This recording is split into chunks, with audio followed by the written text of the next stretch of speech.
Hey guys, it's Nina. I am back with another video tonight. This is Friday night, and I am going to be doing a Fragrance Friday video for you. So this is not something that I can absolutely commit that I will be doing every Friday, but of course, if it's content that you guys enjoy, I would ask that you give me a thumbs up on this video so that I know you like this sort of content, and I will do my best to do Fragrance Fridays going forward. So with that being said, let's get started. These are fragrances that I have recently added to my collection within probably the last month, or these are purchases I've made in the last month.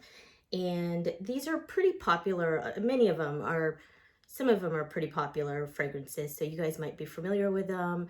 Some of you might not, and so I thought I'd make this video so that you guys can get an idea of what these smell like and make a decision as to whether you might want to pick up these fragrances as well. So I will start with my top favorite perfume. So my very favorite perfume out of the bunch that I recently purchased is Prada Candy Gloss. And it is this beautiful pink bottle. It says Prada at the top, and it's got this leather band, and then the top is a little, the atomizer is a little strange in my opinion. It's a cute bottle. I like it. I think it's very Prada-ish, and I like that, but I can tell you I'm not a huge fan of the atomizer itself. It's very wonky when it sprays. It actually doesn't spray very consistently, and it's not a wide spray. So I'm not the biggest fan of the spray, but outside of that, as far as the juice that's inside, I absolutely love this scent right now, and it is my top favorite at the moment. So Prada Candy Gloss is the name. This is the flanker of the original Prada Candy. This was released in 2017, and it's classified as a floral fruity gourmand, and I would totally agree with that. And by the way, I wrote down my notes from Fragrantica, so if anybody wants to go out there and take a look at what Fragrantica says about these perfumes, that's pretty much what I'm going to be telling you in this video. So Prada Candy Gloss is this really sweet kind of gourmand fragrance that it has top notes of cherry, mid notes of peach and orange blossom, and then a base of almond, vanilla, and musk. And oh my gosh, it smells so good. It's just sweet, it's gourmand. If you like gourmand, fruity gourmands particularly, you will love this. And then I do understand where they get the Prada Candy Gloss. It has sort of this like lip gloss type, almost a little plasticky, that scent you get from lip gloss that gives you that kind of plastic, smell. You get that at the tail end of this scent. So it's nothing that is going to be off-putting, or at least it's not for me. As a matter of fact, I absolutely love it, and my husband absolutely loves it. He asked me yesterday, he's like, "What is that you're wearing?" He's like, "It smells so good." And I showed him my latest acquisition, which was Prada Candy Gloss. So I think you guys will really enjoy this, especially for the spring and even the summer. So the very next one I have is Poison Girl by Dior. So you can't see the name on there, but you can trust me. It says Poison Girl. Eau de Toilette is this one. And oh, by the way, this one, I think it's an Eau de Parfum, but I'm not 100% sure. And I don't think it actually says it. Oh, yes, it does. But the letters are, it's so small. Okay, Prada Candy Gloss is Eau de Toilette. So this Poison Girl by Dior is a flanker of the original Poison by Dior. And it's a more girly, fresh, they're calling it an Oriental Vanilla, and I would agree with that. It's definitely got some gourmand type notes. As a matter of fact, I get a lot of like caramel, it's tonka and vanilla heavy in the base. The top note, it's a very bright citrus, a little bit of neroli, a little bit of rose, and it says orange blossom. I'm not sure if I can decipher the orange blossom, but it definitely has that mid of the rose and kind of a floral scent. And it is a beautiful scent. I don't think I've ever smelled the original Poison, so I'm not sure what that smells like. What I have smelled, which kind of got me to get this one, is the Hypnotic Poison. That one is absolutely wonderful. When I first smelled it, I was not 100% certain how I liked that one, but it definitely grew on me, and now I see why so many people absolutely love that one. It is a delicious scent. And I would say that this is a sort of a younger, fruitier version of Hypnotic Poison, and it certainly doesn't have any of the I don't believe it has any sort of like almond kind of notes in it. The next one is, this is called Burberry Her Intense. So this is the intense version. This came out in 2019, so this was just released last year. And oh, this one smells good too. This one is also categorized as a floral, fruity gourmand. Top notes of blackberry, red fruit, and mid notes of jasmine, and a base of benzoin. So it is really a delicious scent, and a lot of people, I have heard reviews say that Burberry Her is a dupe for Baccarat Rouge, and I do have a decant of Baccarat Rouge Extrait de Parfum, and it does have some of that DNA. And oh, by the way, the perfumer is the same, Francis Kurkdjian. So it really, you know, isn't surprising that this has that DNA and that the smell is pretty similar. But I would not call this a complete dupe, but it does have that vibe. You know, it has that vibe of Baccarat Rouge. It's warm and comforting. It's a beautiful scent. I absolutely love it. But the only thing about this, even though it's called Burberry Her Intense, I don't feel as though it has very good lasting power. That is the only downfall of this one. The scent is absolutely beautiful, but the lasting power is not so good. But I'd still recommend buying it. If you like Baccarat Rouge, then you will like this one for sure. The next one is another favorite amongst designer perfume, you know, lovers, and it is Good Girl by Carolina Herrera. And so you see this, you know, bottle that it's kind of iconic now. Everybody is familiar with it, but it is, you know, the shoe is sort of opposite of the name of the perfume, Good Girl, right? And then it's this like stiletto high heel, you know, stripper heel type shoe. So in any case, it's classified as an oriental floral. It is absolutely beautiful. This was not a blind buy because I actually had received a decant of this through Scentbox. So there is a fragrance, you know, subscription service called Scentbox that I am a member of, and this was one of the ones that I had smelled through that and decided to go ahead and pull a trigger on the full bottle. So again, this is Carolina Herrera Good Girl. This is, I don't know if it's unique, but it does have a coffee scent. So it's got coffee, almonds, and bergamot at the top, jasmine, tuberose, and other white florals in the mid, and then tonka, cacao, and sandalwood, amber, and woody notes at the base. And I just absolutely love this bottle. Forgive me for the fingerprints, but it's a blue bottle. I don't know if that's coming through, but it's actually blue and it's see-through. And then it's got that gold high heel, stiletto heel. But the scent is just, oh, it is so good. It is, I just absolutely love it. I know many are sick and tired of it because so many girls are wearing it these days, but I still absolutely love it and I would highly recommend it. So the next one I have, this is another beautiful scent, I think, for the upcoming spring and summer, is by the house of Issey Miyake. And this one's called L'Eau d'Issey Pure. So this is pure, and I believe this is categorized as a nectar de parfum, whatever that means. But in any case, it is also oriental floral. Smells so good. It's very spring and fresh. It's very soapy to me. This definitely is a soapy perfume for sure. It's got top notes of pear and honey, mid of rose, and a base of sandalwood and cashmere wood, as well as ambergris. It is a beautiful scent, and surprisingly, I guess because of the base, this has pretty good lasting power.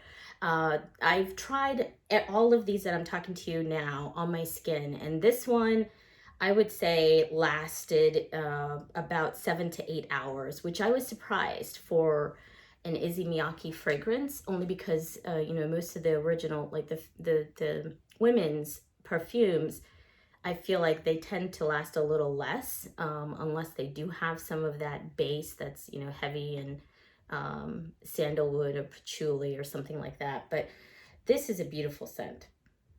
I absolutely love this. It's quite nice.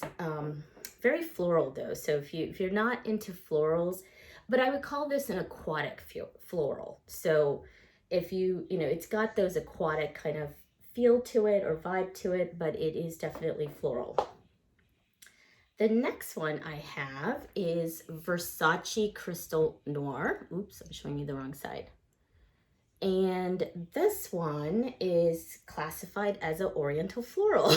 Shocking. How many of those have we had so far? It's quite a few. So this one was released in 2004. This is a ginger, cardamom, pepper on the top notes, orange blossom, peony, gardenia, and coconut in the mid, and then sandalwood and amber and musk in the base. Oh, that one smells really good too. Now, this one, I feel like this is definitely the eau de toilette. I've heard mixed reviews. I bought this as a blind buy. So as a matter of fact, I bought this one as a blind buy, although because I have the original Issey Miyake, I you know, this wasn't too far of a jump, you know, for me to make this purchase. I kind of had an idea of what it would smell like, and based on the notes, I, you know, had a good sense that I would like it. This one, on the other hand, was a complete leap of faith, but I do that a lot. But I absolutely love it. It's, you know, it's not too heavy. I feel like you could still wear this right now. Evenings, of course. But if you're going out in the current weather right now in spring, I think this is still good. You might even be able to get away with it in the summertime, as long as, you know, you control your sprays. The next one is another favorite out of this bunch. And this one also was not a blind buy. This was, I tested it through the Scentbox subscription. And it is Juliet Has a Gun. And the name of the perfume is called So MMMM ... So this one is definitely a gourmand for sure. Oh, it smells so good. This one is another one that lasts really well on the skin. The top notes are neroli, geranium, and raspberry. Mid notes are orange blossom, tuberose, jasmine, and iris. Base notes are caramel, heliotrope, patchouli, sandalwood, and vanilla. So that makes sense. Patchouli, sandalwood, vanilla, those are all vanilla, maybe not so much, but along with the patchouli and the sandalwood, I feel like scents that have that combo at the base have good lasting power. And I would say this is very good as well. And the projection's pretty good on this one as well. You kind of have a nice scent bubble around you. It's not a skin scent for sure. It's definitely a gourmand. If you are a gourmand lover, then this is a scent you must try. I think it's just absolutely delicious. You would love this one. The next one is Kat Von D's Saint. I love this bottle. This bottle is absolutely beautiful, I think. It's very vintage looking, you know, not too shocking. I don't know, it's kind of washing out there, but basically it's a beautiful bottle. That is kind of what captured me with this one. And I did smell this in Sephora, so this was also not a blind buy. And I had a travel size tube of this from Sephora before I purchased the full bottle. This one I would say is, they're calling this an oriental floral. I feel as though it's, you know, it's very much a floral. Definitely not like an old lady scent floral, and I hope I didn't offend anybody by saying that, because I like florals, but it's definitely white floral heavy. So it's got the top notes of clary sage, fruity, slight fruity notes at the top. I feel like I still get more of the white florals than anything else. So you get white florals in the mid, and then vanilla, peach, and cedar and musk at the base. It's a beautiful white floral. I absolutely love this scent. Definitely another nice one for spring, and I think a great choice if you were, you know, going to a, you know, spring wedding. I think this would be perfect. Lasting power is decent. I would not call this a powerhouse, but it is decent on the skin. And then a flanker of that is Sinner. So Kat Von D's Sinner, and it is the black bottle, same design, with the Kat Von D logo there at the top. And this one is considered an oriental floral, and I would say that's more fitting. Oriental floral description is more fitting for this one than it is for the white one. I feel like that one's, I would call that a strict floral. Both of these were released in 2017. The top notes on this one are mandarin orange and plum. Mid notes are jasmine, white floral, cinnamon, cinnamon, and then base notes are patchouli, vetiver, vanilla, and musk. And so you can just imagine, just by this bottle design, that you're expecting a more darker fragrance, and I would definitely call this the darker sister to the Saint, right? I wouldn't quite call it, I don't know, I feel like Sinner is a little bit more dramatic than what this is, like the word Sinner. You know, Sinner just makes me think of really naughty. This to me doesn't come off quite that naughty. It's like kind of naughty, you know? It's like the, you know, the worst of the two sisters, but she's still not that bad, right? That's kind of what this reminds me of, but I still absolutely love it. It's strange because I love vetiver and patchouli, especially together, and then adding that base to it of vanilla, it makes this just really nice. It's definitely, I would call this a right description would be oriental floral. It's got mandarin orange, mandarin and orange blossom at the top, plum notes, and then the mid is jasmine, white florals, and cinnamon, and the base is patchouli, vetiver, vanilla, and musk. So if those notes sound like notes that you enjoy, I think you would absolutely love this. This is a really beautiful scent to wear in the evenings. Ooh, God, I almost broke that. Whoops. Okay, next. Next is Elizabeth and James Nirvana. And this one is the French Gray, and it's the one in the gray bottle. So this is a flanker to, I think they originally had the one in the white bottle and the black bottle, which I have travel size of those. I do not have full size bottles, but so these came a little bit after. So I think there was like a bourbon one. This one is the French Gray, and it only has 3 notes: neroli at the top, lavender in the mid, and musk at the base. And it is, I would call this a unisex fragrance. This smells very unisex to me. Any man could get away with this.